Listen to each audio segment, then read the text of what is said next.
Hey, welcome back. Another day, another vlog. Big couple of days. Sorry I'm late today. I didn't get back till yesterday.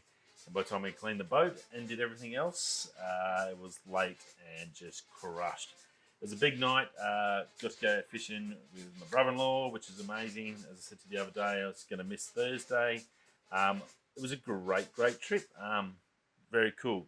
Boat worked faultlessly.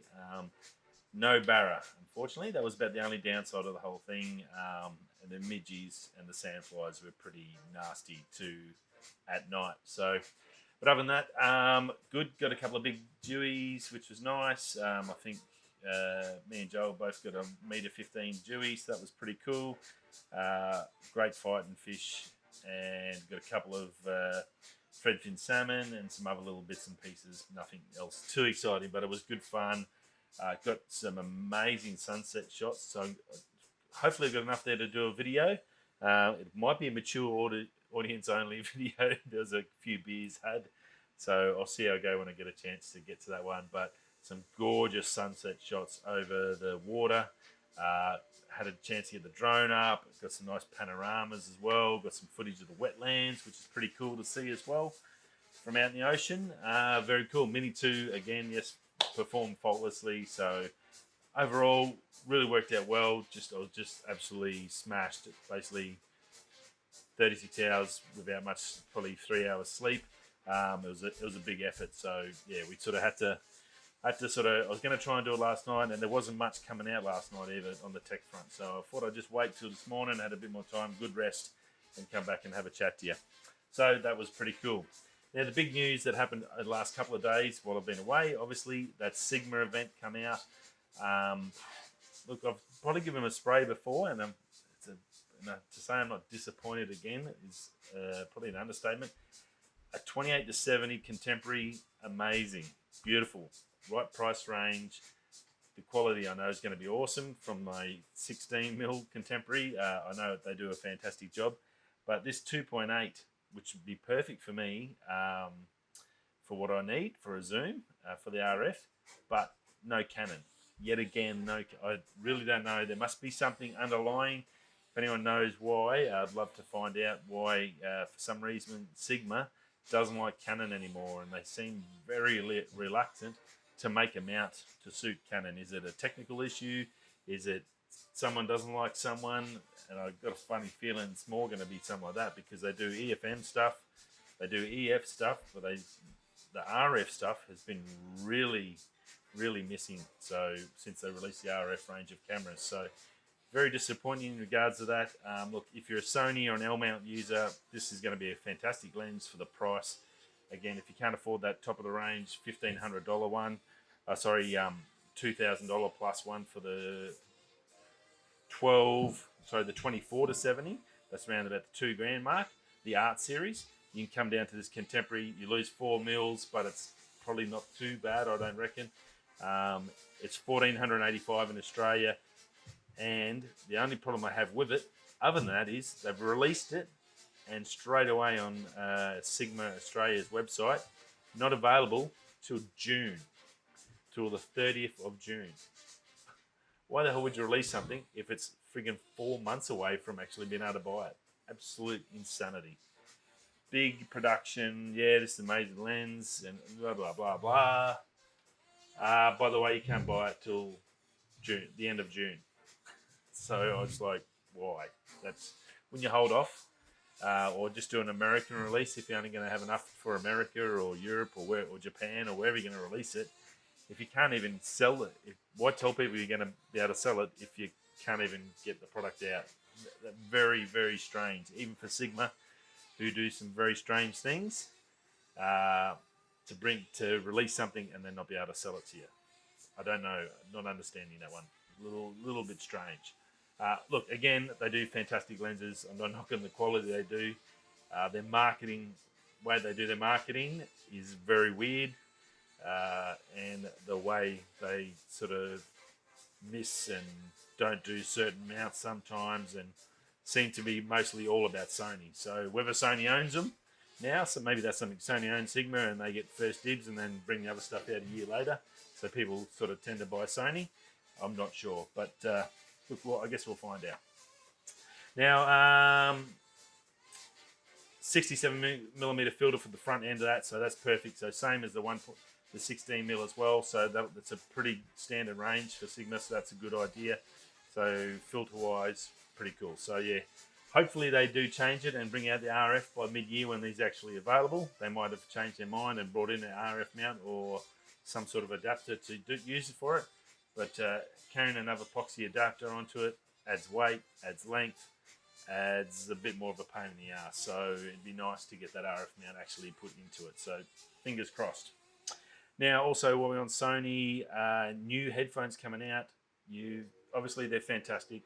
Between the Apple Pods Pro and Sony, they're probably the top two you can get for noise cancelling earphones. You've got the over-ear ones, and you've got the Buds. Well, the Apple Pod Pro Buds ones are probably the leader in that market. Sony's probably second. Now, the last ones were a little long, sort of rectangular shape. They've gone the Buds route, something similar, I guess, to Samsung, but not as smooth and round. They're coming out probably September, so I guess by the time Apple releases around that sort of time, that's Super September, we'll get a brand new headphone. It looks a lot more a change of shape and details. There's not much in the rumors about confirmed specs and what's going to be different. It's a top of the range model, so it's going to have all the latest Sony noise cancelling, sound, audio, engineering sort of stuff in it. They do look a lot better. They actually look better than the old ones. The long ones looked a bit funky and sort of stick out. They look like a Jabra, which is not the best look. So I think they'll do pretty well. There's probably be around the same price range, so about $400 Australian. The Leak had 6 hours battery life, 18 with the case, so very similar to the last model. And other than that, you're going to get styling a lot of you like I guess it looks Samsung for that bud shape. That's sort of the way they've gone. You'll see it in the thumbnail, but look, I think it's going to be a lot better for Sony. They'll sell a lot more of them than they did the last version. I think the styling was just sort of out of touch a little bit, unfortunately. And last but not least, very quick one today, Hyundai. I'm not a big fan of Hyundai. I don't really, as a mechanic, I'm not really interested in owning one. But styling-wise, they've always looked pretty darn ugly too. New electric car coming out from them. They do sell some electric cars in Australia, which is good to see. They're one of the few manufacturers that is already doing it. Are they the best? I'm probably not the best compared to a Tesla, but then you don't have to pay $170,000. You're only paying $50,000 to $60,000. So definitely some benefits there. Now they've just announced a new model for 2022. It's the new Iconic 5. It actually looks really good. If you look at the picture, it's sort of VW Golf come Delta Integral, and I think that when I looked at a first Ford Golf, but then I thought about the Delta Lancia Delta Integral, and it's pretty much spot the dog. They seem to copy a fair bit of stuff in shapes and that and styling, and I guess everyone else does the same sort of thing, apart from Porsche, who's always done the exact same, and you don't need to change perfection. But this is a lot better looking than anything I've seen from a Hyundai ever. So that sort of caught my eye. It does have some good stuff in it. It's a big car. It looks like a little pocket rocket, but it's actually 3 meters long, and that's a meter long than their current Palisade, which is just been released in the Australian market. So that's an SUV. Well, this is a little car, but stretched. So 3 meter long wheelbase. Nice and long. It's got a dead flat floor, which is, I think, is a good idea. Some really good styling.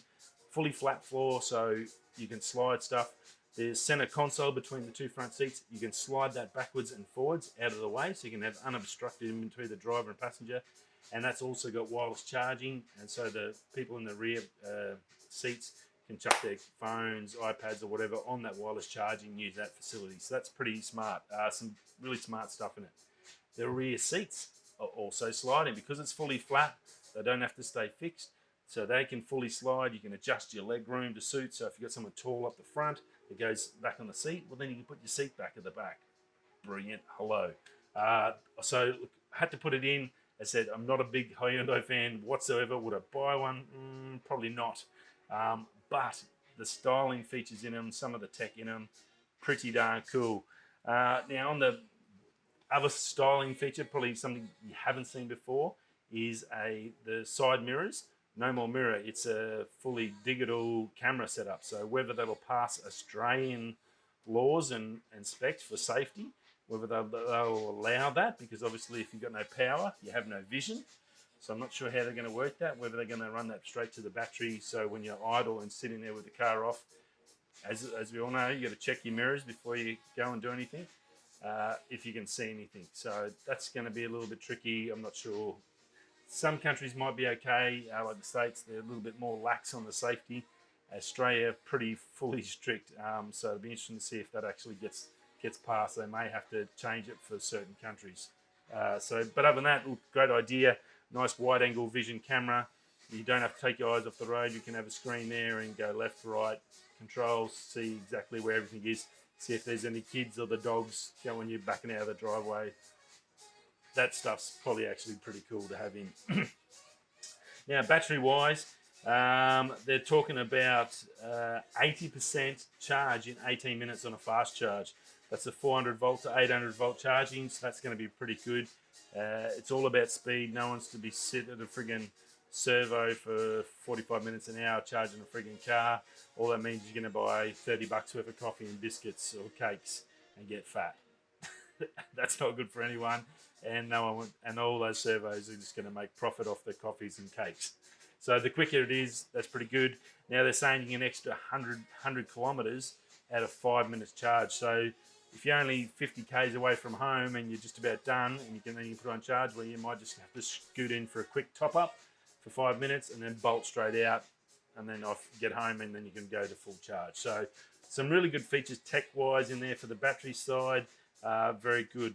Other tech stuff, a lot of AI stuff in there, self-lanes changing, all those sorts of bits and pieces, and auto parking, reverse parallel, and all your normal parking. It'll do all that for you. So that's pretty good, especially considering there's a lot of terrible drivers out there that can't park cars, especially at the supermarkets, as we all know, with all the chips on the side of our doors from idiots who park too close.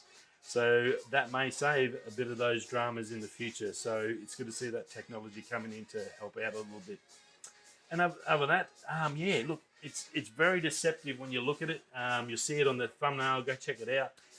I think it's got a fully reclinable chair. It's got some really good stuff on the interior. It's long. And the only issue I had with that was if it's 3 meter long wheelbase, we're talking 3.5 meter at least. They are short overhangs on the nose and the rear, but is that going to fit in a standard garage? That's going to be the only issue I can think of.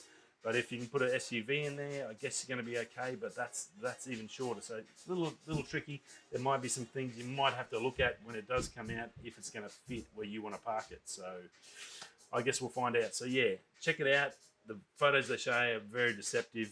The only ones you can really see the size is when the ladies in this actual seat recline and see how much room there is. It looks like a TARDIS compared to the outside, because they haven't shown any sort of people standing right next to the car. So yeah, 3 meters, a long wheelbase.